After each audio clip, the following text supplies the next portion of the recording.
Romantic कहानियाँ पर आप सभी का स्वागत है। मैंने निखत को उसके स्कूल के गेट पर छोड़ा ही था कि एक अजनबी औरत मेरे करीब आई और बोली, आप निखत की नई माँ शमीना बेगम हो ना?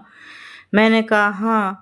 मैं उस अजनबी औरत को अचानक पूछे गए इस सवाल से हैरान थी। मैंने पूछा, आप कौन? वो बोली, मेरा नाम साहिबा है और मैं अपने 6 साल की बेटे का इसी स्कूल में एडमिशन करवाया है। आपके बेटी निखत और मेरा बेटा सागर दोनों एक ही क्लास में साथ साथ बैठते हैं और दोनों बहुत अच्छे दोस्त बन गए हैं। सागर घर पर पूरे दिन निखत के ही बातें करता है। कई दिनों से मैं आपसे मिलना चाहती थी और आखिर आज आप मिल ही गई। साहिबा की बातों को सुनकर मुझे थोड़ा अजीब लगा, लेकिन मेरी सौतेली बेटी निखत की उम्र अभी 6 साल की थी, जिसका एडमिशन इस स्कूल में मैंने पिछले ही महीने करवाया था। 1 महीने में ही साहिबा का बेटा और मेरी बेटी एक अच्छे दोस्त कैसे बन गए, ये तो मुझे हजम ही नहीं हो रहा था। क्योंकि निखत घर में कई बार सागर का नाम लेती थी, मैं अपनी निखत की उसकी बात पर गौर नहीं किया था। साहिबा की बात सुनकर मैं थोड़ी मुस्कुराई और बोली, अच्छी बात है कि बच्चों की दोस्ती की वजह से हम दोनों भी मुझे पहचान लिया, लेकिन आपको मेरा नाम कैसे पता चला? यही कि निखत मेरी सगी बेटी नहीं है क्या? आप अपने बेटे को आपने बताई है। मेरे इस सवाल पर शायद वो साहिबा को अपनी गलती का एहसास हुआ और वो बोली, नहीं शमीना, दरअसल मैं आपके शौहर रफ़ी को अच्छी तरह जानती हूँ। वो मुझे बहन कहते हैं। कभी वो ओखला में मेरे घर के पास ही रहा करते थे, लेकिन 2 साल पहले उन्होंने जाकिर नगर में घर ले लिया। पिछले साल जब रफ़ीक ने मुझसे दूसरी शादी की तो वो मेरे घर शादी का कार्ड लेकर आए थे और मैं अपने शौहर जावेद के साथ तुम्हारी शादी के रिसेप्शन में गई थी। साहिबा की पूरी बात होते हुए भी मिलकर अच्छा लगा। मैं लेट हो रही हूँ इसलिए घर जा रही हूँ। जाकिर नगर में रफ़ीक ने एक फ्लैट लिया हुआ था। यह फ्लैट बिल्डिंग के तीसरे फ्लोर पर था। घर में मेरी सास भी रहती थी। उन्हें गठिया की बीमारी थी, जिसकी वजह से वो तीसरे मंजिल से नीचे चढ़ना उतरना उनके बस की बात नहीं थी, इसीलिए वो ज़्यादातर समय फ्लैट के अंदर ही रहती थी।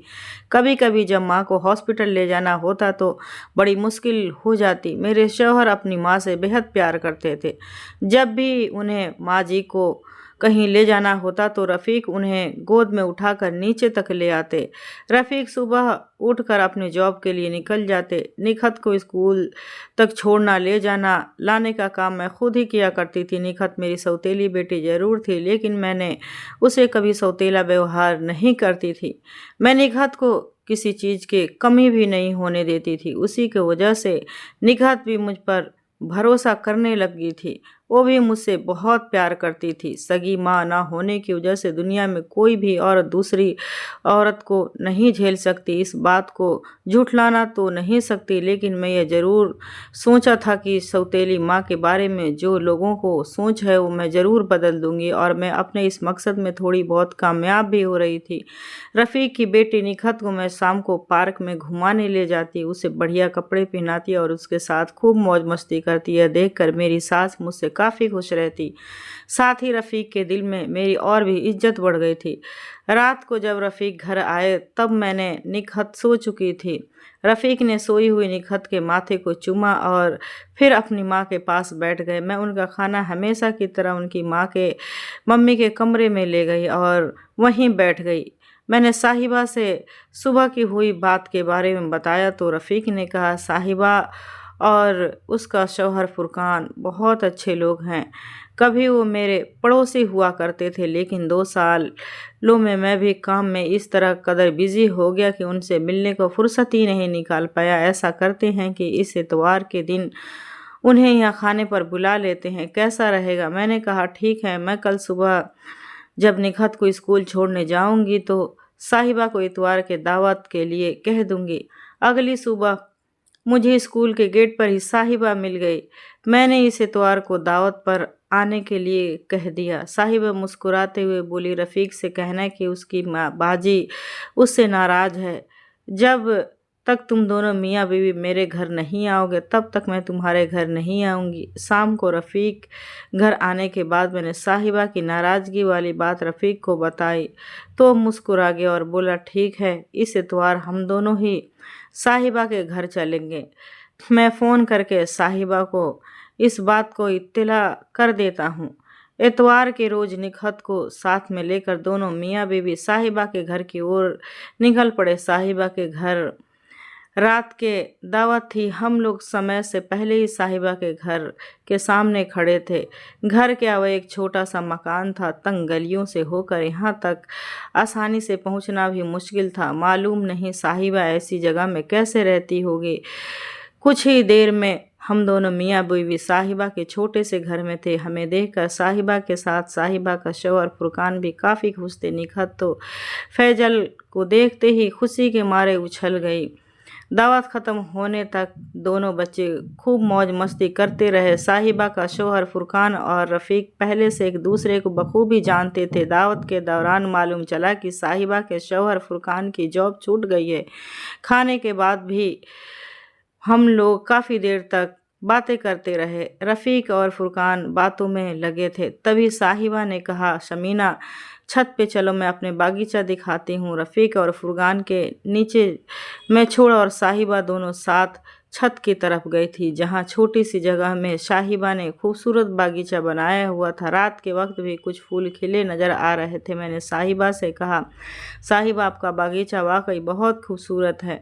मैं मेरठ में थी तब भी मैं अपने घर के आंगन में ऐसे ही बागीचा बनाने की कोशिश की थी, लेकिन मेरी शादी हो गई। और मेरी बात को बीच में काटते हुए साहिबा ने कहा, शमीना रफ़ीक से तुम्हारी शादी किन हालातों में हुई है मैं सब जानती हूँ, और मैं बेहद कमज़ोर इंसान हूँ ये भी जान गई हूँ। आखिर लाइन में साहिबा के तल्ख लहजे में मैं न जान पाई और कहा कि मैं आपकी बात समझ नहीं पाई। साहिबा ने कहा, तुम्हें एक बार अख्तर की मजबूरियों को भी तो समझना चाहिए था। शमीना की उसकी बातों को तो मजबूर ही रहेगी। साहिबा के मुंह से अख्तर का नाम सुनते ही मेरे पैरों तले से ज़मीन खिसक गई। मैंने कहा, साहिबा उस कमीने के बारे में मुझसे कोई बात नहीं सुननी है, मैं नीचे जा रही हूँ। मेरी इस बात कितना कहते ही साहिबा ने मेरे हाथों को पकड़ लिया और बोली, शमीना तुम रफ़ीक के साथ खुश होने का दिखावा करती हो, जबकि सच है कि यह बात तुम भी जानती हो कि अख्तर से मोहब्बत करती हो।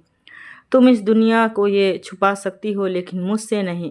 मैं साहिबा के हाथों से अपना हाथ छुड़ाया और सीधे रफ़ीक के सामने जाकर खड़ी हो गई और बोली, रफ़ीक हम लोग लेट हो गए हैं, अम्मी को दवा भी खिलानी है। साहिबा भी छत से आकर मेरे पीछे ही खड़ी थी और उसने भी हमें रोकने की कोशिश नहीं की और अगले 1 घंटे में हम दोनों अपने फ्लैट पर पहुंच गए। बिस्तर पर आते ही रफ़ीक गहरी नींद में सो गए, लेकिन मेरी आंखों से नींद कोसों गायब हो चुकी थी। साहिबा की बातें मुझे परेशान कर रही थी। 1 साल पहले ही मेरी रफ़ीक से शादी हुई थी।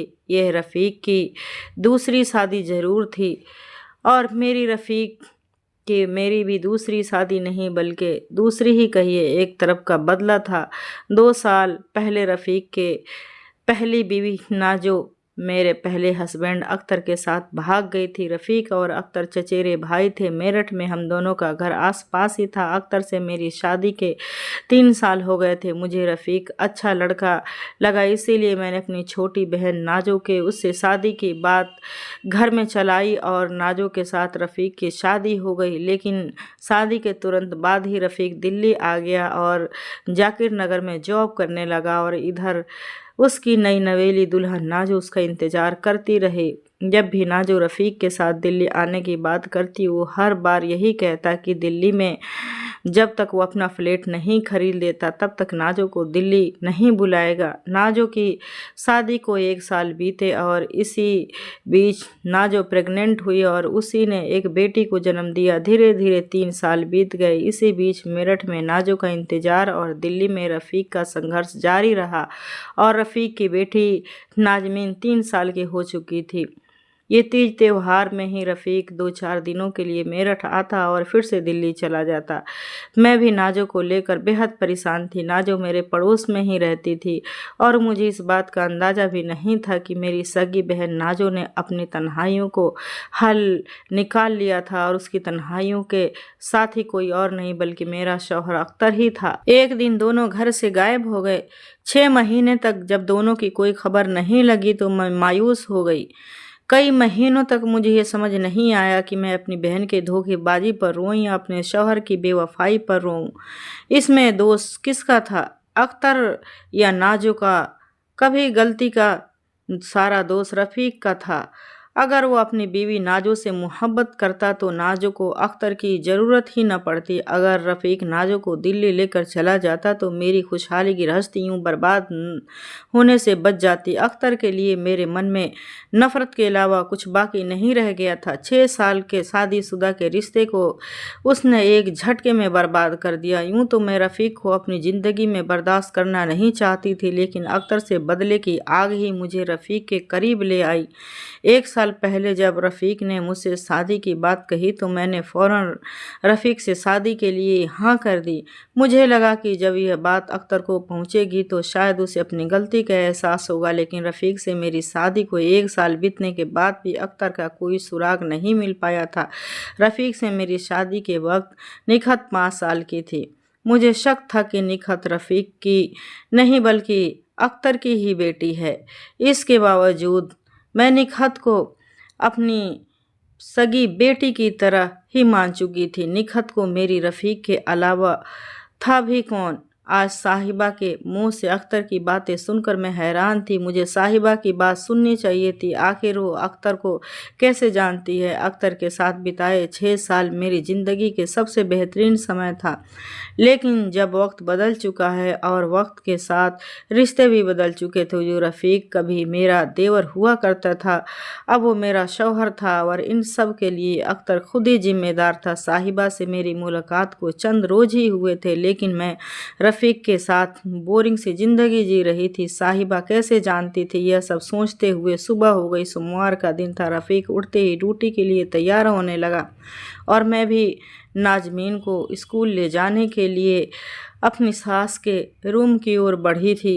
तभी रफ़ीक ने मुझसे कहा, शमीना, कल फुरकान ने बताया कि उसकी जॉब छूट गई है। तो मुझे भी उनके हालात पर बेहद दुख हुआ।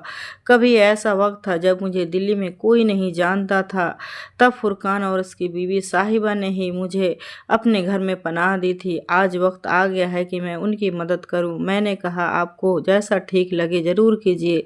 रफ़ी के लिए नाश्ता तैयार करने के बाद मैंने नाज़मीन को तैयार किया और उसे लेकर स्कूल के गेट पर पहुंच गई। नाज़मीन को उसकी क्लास में पहुंचाने के बाद मैं वापस स्कूल के गेट तक पहुंची और साहिबा का इंतज़ार करने लगी, लेकिन वो मुझे कहीं नज़र नहीं आई।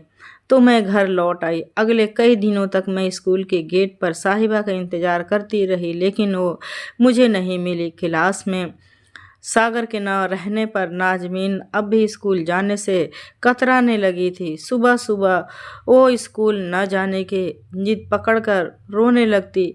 फिर जैसे तैसे मैं उसे स्कूल छोड़कर आती। एक दिन मैं नाज़मीन के क्लास में गई और उसकी क्लास टीचर साहिबा के बेटे सागर के बारे में पूछा तो उसने बताया कि सागर अब स्कूल में नहीं पढ़ता। उसके घर वाले कई महीने से स्कूल की फ़ीस नहीं दे पा रहे थे। मेरे ऊपर स्कूल के प्रिंसिपल का दबाव था। पिछले शनिवार को ही सागर के पेरेंट्स को कॉल कर बुला लिया और सागर की माँ आई तो उन्हें प्रिंसिपल ने सख्त लहजे में बता दिया कि अगर स्कूल की फ़ीस भरने की औकात नहीं है तो अपने बच्चे को सरकारी में पढ़ाओ। और तब से सागर स्कूल नहीं आया। क्लास टीचर से यह बात सुनकर मुझे साहिबा पर बेहद तरस आने लगा। स्कूल से अपने घर आने की बजाय मैं साहिबा के घर के लिए ऑटो पकड़ लिया और सुबह सुबह निखत को इसको स्कूल छोड़ने ही वाली थी और उसे स्कूल छोड़ने के बाद सीधा साहिबा के घर के लिए निकल पड़ी थी। ऑटो वाले को किराया देने के लिए न जाने तो मेरे जेब में रुपये थे और ना ही मेरे फ़ोन में पैसे साथ लाई थी। मैंने सोचा कि साहिबा के घर पहुंचकर उससे 100 रुपये मांग कर ऑटो वाले को दूंगी, लेकिन जब मैं साहिबा के घर पहुंची तो उसे दरवाजे पे मोटा सा ताला देखा। तो मैं पड़ोसी से पता किया तो मालूम चला कि कुछ दिनों पहले ही साहिबा और फुरकान मकान बेचकर यहाँ से चले गए हैं। ये बात किसी पड़ोसी को मालूम नहीं था। मैंने ऑटो वाले को कहा, मुझे जाकिर नगर ले चलो, वहीं पूरा किराया देकर अदा कर दूंगी। मेरे चेहरे की बेचैनी इस वक्त कोई आसानी से भी पढ़ सकता था। मुझे अपनी क्लास। मुझे अपने अकल पर भी गुस्सा आ रहा था। इतने दिनों से साहिबा मुझे मिलती रही, लेकिन मैंने उसे फ़ोन नंबर तक नहीं ले पाई थी। साहिबा को लेकर मुझे रफ़ीक पर भी बहुत ज़्यादा गुस्सा आ रहा था, क्योंकि वो साहिबा और फुरकान को लेकर सिर्फ हमदर्दी भरी बात ही करता रह गया। अगर रफ़ीक के दिल में सच में साहिबा के लिए थोड़ी हमदर्दी होती तो वक्त रहते दोनों की मदद ज़रूर करता। शाम को जब रफ़ीक घर आया तो मैंने उसे सारी बात बता दी। आखिर में मैंने कहा, तुम्हारे पास उनका नंबर होगा ही, पूछो कि दोनों ओखला छोड़कर कहाँ चले गए हैं। मेरे सवाल पर रफ़ीक मुस्कुराया और बोला, उस दिन जब हम साहिबा के घर दावत पर गए थे, तब तुम साहिबा के साथ छत पर चली गई थी। नीचे मैं और फुरकान रह गए थे। तब मुझे फुरकान ने अपने हालात के बारे में सब कुछ बता दिया था। तब से मैं उन्हें लेकर काफ़ी बेहद परेशान था। मैं तुम्हें बताया भी था कि पिछले हफ्ते ही मैं फुरकान को गुड़गांव में जॉब दिला दी। गुड़गांव से ओखला जाना आना उसके लिए थोड़ा मुश्किल हो जाता, इसीलिए ओखला वाला फ्लैट बेचकर फुरकान ने गुड़गांव में ही फ्लैट खरीद लिया है और उसके बेटे सागर का एडमिशन भी वहीं हो गया है। अब उनकी सारी मुश्किलें ख़त्म हो चुकी है। दोनों अपनी ज़िंदगी में काफ़ी खुश हैं। रफ़ीक की बात सुनकर मैं बेहद हैरान थी। साथ ही मुझे रफ़ीक पर बेहद फ़ख्र भी हो रहा था। उसने फुरकान और साहिबा के एहसान को चुका दिया था। साहिबा को लेकर मेरी चिंताएं ख़त्म हो गई थी। मैंने रफ़ीक से कहा, तुमने इतना बड़ा काम कर दिया और मुझे खबर तक ना दी। मैं तुम्हारी बीवी हूँ, कम से कम मुझे ये तो बात पूछने से पहले ही बता दिए होते तो मैं इतनी परेशान ना होती। फुरकान ने कहा, मैं तुम्हें बताने ही वाला था लेकिन भूल गया। मेरे फ़ोन से साहिबा का नंबर ले लो और उससे बात कर लो। मुझे साहिबा से कुछ और भी बातें करनी थी जो मैं रफ़ीक के सामने नहीं कर सकती थी, इसीलिए मैंने साहिबा का नंबर अपने फ़ोन में सेव तो किया, लेकिन रफ़ीक के सामने उसे कॉल नहीं लगाया। अगली सुबह जब मैं निखत को उसके स्कूल को छोड़ आई, तब तक रफ़ीक अपनी ड्यूटी के लिए निकल चुके थे। मैंने अपनी सास को नाश्ता देकर उन्हें उनकी सुबह वाली दवाई खिलाई और अपने कमरे में आकर साहिबा को कॉल लगा दिया। उधर से आवाज़ आई, आप कौन? मैंने कहा, आवाज़ से पहचानो मैं कौन हूँ। साहिबा ने कहा, ओ मैं पहचान गई, शमीना कैसी हो? बोली, मैं तुम्हें मेरे होने का क्या मतलब है? अगर तुम इतनी ही फिक्र होती तो मुझे बताए बिना ओखला छोड़कर यूँ भाग न जाती। साहिबा ने कहा, शमीना मेरे पास तुम्हारा नंबर ही नहीं था और मैंने रफ़ीक से तुम्हारा नंबर मांगा भी था तो उसने कहा था कि वो जल्द ही गुड़गांव हमारे एक नए फ्लैट पर तुम्हें साथ लेकर आएगा। वैसे भी तुम्हें मुझसे ढेर सारी बातें करनी है। मैंने कहा, उस दिन अख्तर के बारे में तुम कुछ कहना चाहती थी, लेकिन अचानक तुम्हारे मुंह से अख्तर के नाम सुनकर उस वक्त मैं घबरा गई थी, इसीलिए तुम्हारे घर से चली आई। तब से मैं यही जानने से के लिए बेचैन हूँ कि तुम अख्तर को कैसे जानती हो। साहिबा ने कहा, शमीना तुमसे मुझे बहुत सारी बातें करनी हो, समय हो तो आज ही मुझसे साकेत मेट्रो के पास वाले पार्क में मिलो। मैंने कहा, निखत को उसके स्कूल के गेट लाकर मैं निकल जाऊंगी। वो बोली, ठीक है, जब तुम मिलना तो मुझे कॉल कर देना, मैं गुड़गांव से साकेत के लिए मेट्रो पकड़ लूँगी। दोपहर 3 बजे थे और मैं साकेत मेट्रो गेट नंबर 2 के पास वाले पार्क में थी। पेड़ की छांव में बैठी एक खाली बेंच पर मैं साहिबा के साथ बैठी हुई और उसके मुकाबले और वो बेहद खुश नज़र आ रही थी। मैंने समय बर्बाद न करते हुए साहिबा से कहा, साहिबा मुझे घर पहुंचने में भी वक्त लगेगा, रफ़ीक की अम्मी शाम की दवा भी खिलानी है। मैं उनसे बहाना करके यहाँ आई हूँ, इसीलिए जो भी बात है मुझे जल्दी बता दो। साहिबा बोली, क्या तुम रफ़ीक के साथ खुश हो? मैं बोली, साहिबा इस बात से अब क्या फ़र्क पड़ता है, मेरे लिए वो एक अच्छा शौहर ना हो, लेकिन दुनिया के लिए रफ़ीक एक बेहतरीन इंसान है और मुझे खुशी है कि मैं एक बेहतरीन इंसान के साथ रहती हूँ। साहिबा ने कहा, शमीना तुम एक जवान और ख़ूबसूरत औरत हो और तुम्हारे सामने पूरी ज़िंदगी पड़ी है। मैं जानती हूँ कि रफ़ीक एक नेक दिल इंसान है और उसने लोगों के लिए बहुत कुछ किया है, लेकिन एक बीवी को अपने शौहर से जिस सुख की ज़रूरत होती है वो रफ़ीक तुम्हें नहीं दे सकता। यह बात तुम अच्छी तरह जानती हो। साहिबा पहली मुलाकात से ही मुझे हैरान करती हुई आ रही थी और उसकी ये बात पर मैं और ज़्यादा हैरान हो गई। ऐसा लग रहा था जैसे मेरी नाज़ो ज़िंदगी की पूरी किताब साहिबा पढ़ चुकी हो। मैंने अपनी राय को जाहिर करते हुए कहा, साहिबा से पूछा, साहिबा तुम ये सब कैसे जानती हो? साहिबा बोली, 10 साल पहले पुरानी बात है। तुम्हारा पहला शौहर अख्तर अपनी MBA की पढ़ाई के लिए दिल्ली से कर रहा था, तब उसकी तुम्हारे से शादी भी नहीं हुई थी। MBA के दौरान ही अख्तर मेरे शौहर फुरकान की अच्छी दोस्ती हुई। MBA फाइनल करने के बाद अख्तर को मेरठ की एक कंपनी में जॉब लग गई और फिर उसने कोई संपर्क नहीं हो पाया। 7 साल पहले अख्तर भाई अपने रफ़ीक को लेकर दिल्ली आया था, तब अख्तर को तुमसे शादी हो चुकी थी। रफ़ीक भी दिल्ली से MBA करना चाहता था, लेकिन दिल्ली में रहने के लिए उसके पास कोई ठिकाना नहीं था। तब मेरे शौहर फुरकान ने अपनी दोस्ती की खातिर अख्तर को भाई रफ़ीक को अपने ही घर में जगह दे दी। साहिबा बीते दिनों में इस कदर खोई हुई थी कि उसे समय का अंदाज़ा ही नहीं था। 6 बजे से पहले मुझे घर पहुंचना था, लेकिन साहिबा से अब तक की बातचीत के दौरान ही 4 बज गए हुए थे। मैंने कहा, साहिबा मुझे जल्दी घर पहुंचना है, तुम मुझे बस इतना बता दो कि तुम मेरी पर्सनल बातें कैसे जानती हो?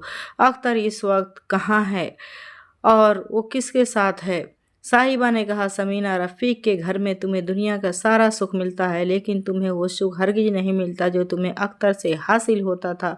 यह बात मैंने इसीलिए अच्छी तरह जानती हूँ क्योंकि जब रफ़ीक मेरे घर में रहता था तो मैंने रफ़ीक के साथ जिस्मानी रिश्ता कायम करने की कोशिश की थी और मुझे उसकी हकीकत पता चल गई थी। वो नामर्द है, यह बात मैं जानती थी। तुम्हारी बहन नाज़ो रफ़ीक के इसी कमज़ोरी की वजह से उसे छोड़ गई और 1 साल पहले रफ़ीक ने तुमसे शादी की, तब भी मुझे तुम्हारी किस्मत पर तरस आने लगा था और जब तुम मुझे स्कूल में मिली तब भी मैं तुम्हें लेकर परेशान रहने लगी और मैं अख्तर से मिली जो सादिक नगर में नाज़ो के साथ रहता था और जो नाज़ो को लेकर दिल्ली आया था। उसे मेरे शौहर फुरकान ने ही सादिक नगर में मकान दिलवाया और फुरकान ने ही उसे अपनी कंपनी में जॉब दिलाई। मैंने कहा, अख्तर दिल्ली में रही या जहन्नम में, इससे अब मुझे कोई फ़र्क नहीं पड़ता। वो अपनी बीबी के साथ खुश है तो मैं भी अपने शौहर के साथ मज़े में हूँ। जिस्मानी सुख से ऊपर भी कई चीज़ें होती हैं जिनके सहारे ज़िंदगी को जिया जा सकता है। तुम अब मेरी चिंता छोड़ दो साहिबा, मैं जा रही हूँ और आइंदा मैं तुमसे कभी नहीं मिलूँगी। इतना कहकर मैं बेंच से उठी ही थी कि साहिबा ने मेरा हाथ पकड़ लिया और बोली, समीना, पूरी बात तो सुनती जाओ, उसके बाद जो तुम्हें अच्छा लगे करना। 2 साल पहले तक अख्तर और नाज़ो बहुत खुशहाल ज़िंदगी जी रहे थे, लेकिन तभी एक हादसा हो गया। नाज़ो और अख्तर की कार का एक्सीडेंट हुआ है। दोनों दिल्ली के सफदरजंग हॉस्पिटल ट्रामा सेंटर में 2 महीने तक एडमिट रहे। अख्तर धीरे धीरे ठीक हो गया, लेकिन नाज़ो हमेशा के लिए पैरालाइज हो गई। डॉक्टर्स ने कह दिया कि अब वो कभी नॉर्मल ज़िंदगी नहीं जी पाएगी। पिछले 2 साल तक से नाज़ो बिस्तर पर है। अख्तर उसकी हर तरह से तामीरदारी करता है और इसी वक्त वो तुम्हारी ज़रूरत है। तुम एक बार उससे मिलो। अख्तर और नाज़ो की ये हालत सुनकर मुझे बेहद दुख हुआ। अख्तर से मिलने की कोई ख्वाहिश मेरे अंदर नहीं थी, लेकिन मैं अपनी बहन से मिलना चाहती थी। मुझे लगा कि इस वक्त अख्तर को नहीं बल्कि मेरी बहन की मेरी ज़रूरत होगी। नाज़ो ने मेरे साथ भले ही कितना गलत किया हो, लेकिन आखिर थी तो मेरी बहन ही ना। दोनों बहनों के साथ मिलकर बचपन बिताया था।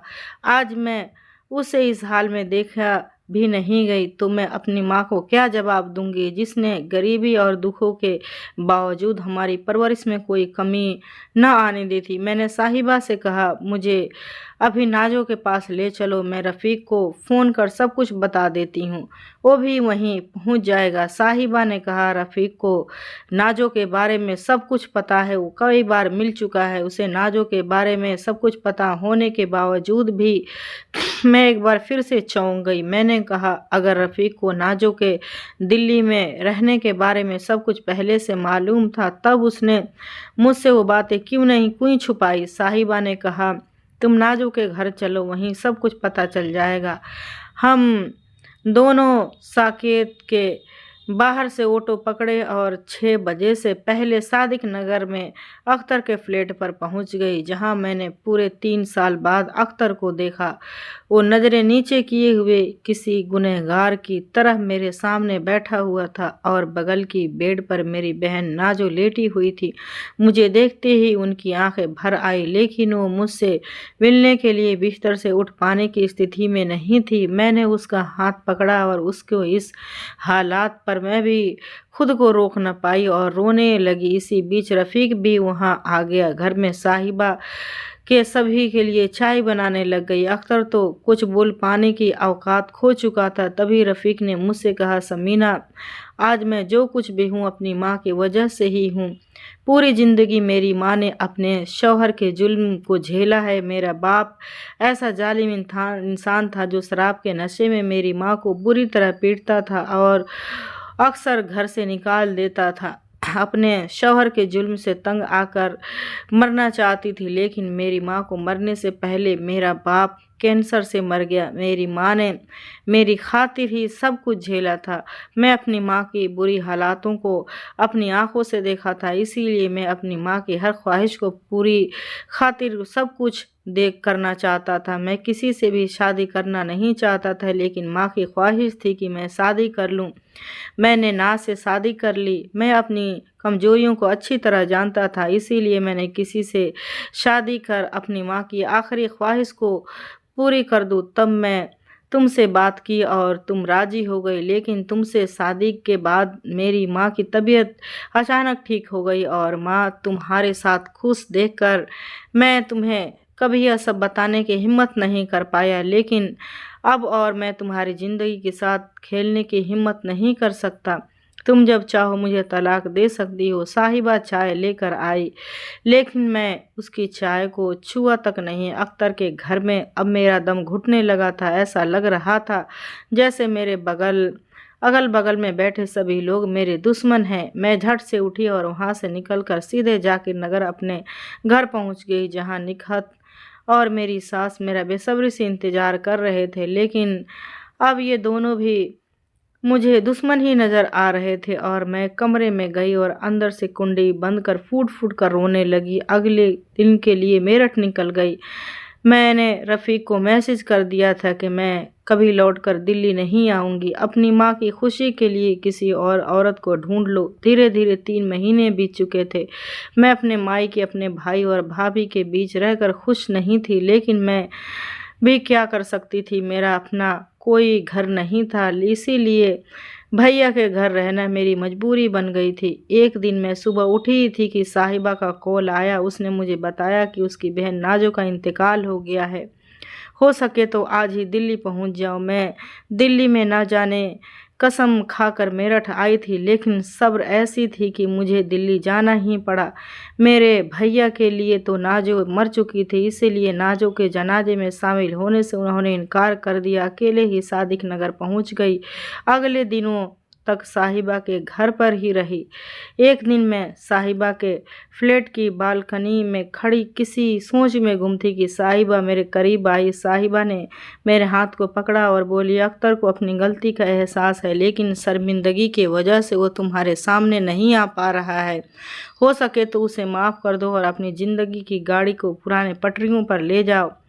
साहिबा की ये बातें सुनकर मैं कुछ न बोली और मेरठ जाने की तैयारियों में लग गई। साहिबा खाना बना रही चुकी थी, लेकिन मुझे भूख नहीं थी। मैंने अपने फ़ोन से रेलवे स्टेशन तक के लिए कैब बुक किया और अपना सामान उठाकर निकलने को हुई, तभी साहिबा एक बार फिर से मेरे करीब आई और बोली, तुम्हारी कैब यहाँ पहुँचने से पहले ही रफ़ीक अख्तर यहाँ पहुँच जाएंगे। कैब कैंसिल करो और मेरठ मत जाओ। मैंने गुस्से में साहिबा से कहा, साहिबा तुम खुद को समझती क्या हो?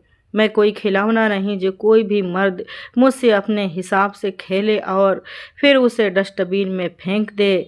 क्या मैं तुम्हें ऐसे लगता है मैं अकेले ज़िंदगी नहीं जी सकती? अकेले ना भी जीऊँ तो मेरी ज़िंदगी में अख्तर जैसा इंसान दोबारा क्यों?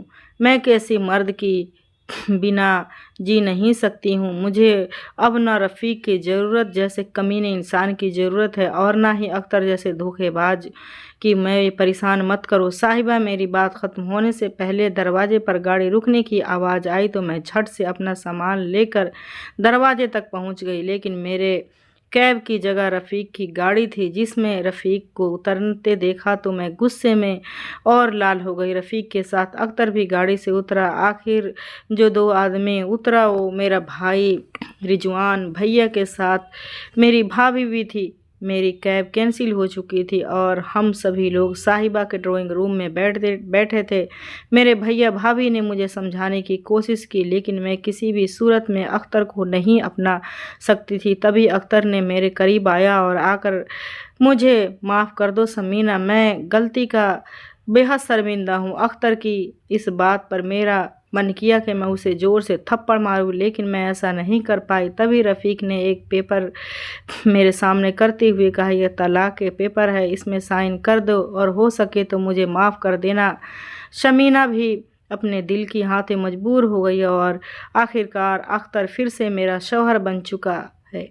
1 साल बीत चुके हैं। रफ़ीक की माँ अब इस दुनिया में नहीं है। जाकिर नगर में रफ़ीक अब अकेला ही रहता है। ज़िंदगी में इतने जोड़ तोड़ के बाद भी रफ़ीक को तन्हाइयों के सिवा कुछ न मिला। निकहत अब 8 साल की हो चुकी है और मेरे साथ सादिक नगर में ही रहती है। मेरी सगी बहन नाजू अब इस दुनिया में नहीं है, लेकिन साहिबा अब मेरी ज़िंदगी में है।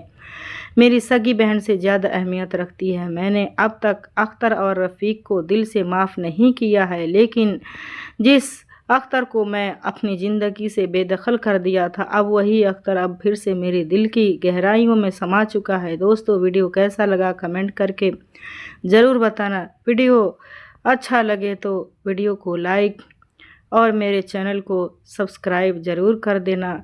फिर मिलती हूँ आपसे एक नई और एक बेहतरीन वीडियो में। जब तक के लिए बाय बाय, टेक केयर, अपना ख्याल रखें।